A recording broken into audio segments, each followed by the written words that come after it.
মা আজকে নিজ হাতে টাটকা টাটকা মলা মাছের চচ্চড়ি রান্না করে খাওয়ালো মাটির চুলায়। সাথে আর কি কি করা হলো না করা হলো বেসিক্যালি তাই শেয়ার করব আজকের ব্লগে। আশা করি সম্পূর্ণ ব্লগটি দেখলে আপনাদের অনেক বেশি ভালো লাগবে। আসসালামু আলাইকুম, সবাই কেমন আছেন? আশা করি ভালো আছেন। আলহামদুলিল্লাহ আমি অনেক বেশি ভালো আছি।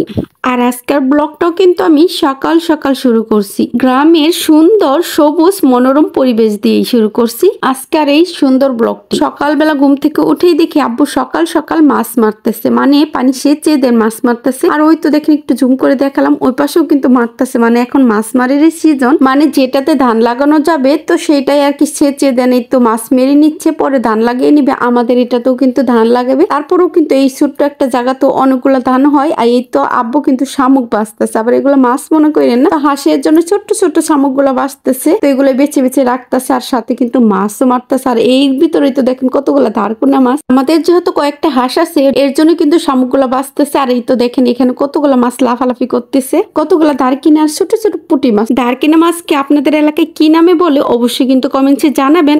আর এই দৃশ্যটা দেখে ছোটবেলার কথা কার কার মনে পড়ে গেছে। আমিও কিন্তু কাদার ভিতরে নেমে ছোটবেলা অনেক মাছ মারতাম। তো যাই হোক, কিন্তু দেখেন এফাকে কিন্তু মাছগুলো মারাও শেষ। আর এই তো দেখেন আন্টি কিন্তু মাছগুলো অলরেডি ভেসেও ফেলেছে, এখন জাস্ট ধুয়ে নিচ্ছে। ধারকিনা মাছগুলো কত সুন্দর করে ডেপ ডেপ করে তাকিয়ে আছে। এখনই তো আমার খেয়ে ফেলতে মন চাচ্ছে, কারণ ধারকিনা মাছ আমার অনেক বেশি পছন্দের। আর এই তো কতগুলো ছোট ছোট টাকির বাচ্চা, দেখেন এগুলো কিন্তু অনেক ক্ষুদ্র, তাই না? আমি জাস্ট একটু দেখে আবার ঢেকে রাখলাম। আর এই তো ধারকিনা মাছগুলো কিন্তু ধোয়া শেষ অলরেডি। তারপর আমি আবার ভালো করে ধুয়ে নিচ্ছি। দেখেন কত সুন্দর চকচক করতেছে না, মানে স্বর্ণের মতো। তো আমি ধোয়ার পরে আবার এখন এগুলোকে বাইরে নিয়ে যাবো, আমি রান্না করবে মাটির চুলাতে মজা করে। আর এই তো দেখেন ধোয়া শেষ। এখন কিন্তু আমি সবকিছু নিয়ে যাচ্ছি এগুলো রান্না করার জন্য, মশলাপাতি সব নিয়ে এসে দিলাম আম্মুকে। আম্মু এখন জাস্ট মাখিয়ে নিবে। প্রথমে কিন্তু পেঁয়াজ দিয়ে দিচ্ছি কড়াইয়ে, তারপরে একে একে ধনেপাতা মরিচ যা যা লাগে আর কি সব দিয়ে দিল। এইভাবে হাতে মাখিয়ে ধারকিনা মাছটা রান্না করলে না অনেক বেশি মজা লাগে, বিশেষ করে মায়ের হাতে। আমার মায়ের হাতে সবকিছু কিন্তু অনেক বেশি মজা লাগে গাইস। এখন কিন্তু সামান্য পরিমাণ সরিষার তেল দিয়ে দিল, তারপরে এই তো একটু হলুদের গুঁড়ো, একটু মরিচের গুঁড়ো, পরিমাণ মতো লবণ আর একটু বাটা মশলা দিয়ে দিল। দেওয়ার পর এখন আম্মু ভালোভাবে হাত দিয়ে চটকে চটকে মেখে নিবে।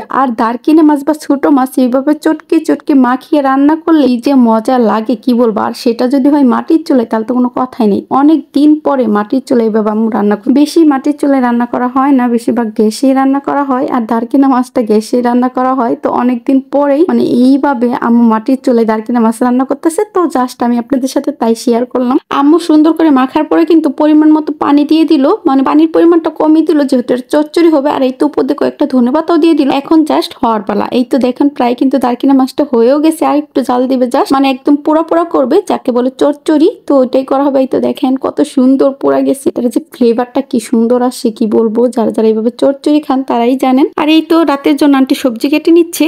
ভিডিওটি আর লং করবো না, আজকের মতো এখানেই বিদায় নিচ্ছি। ভিডিওটি ভালো লাগলে একটা শেয়ার দিয়ে দিবেন। সবাই ভালো থাকবেন, ছোট কেয়ার, আল্লাহ হাফেজ।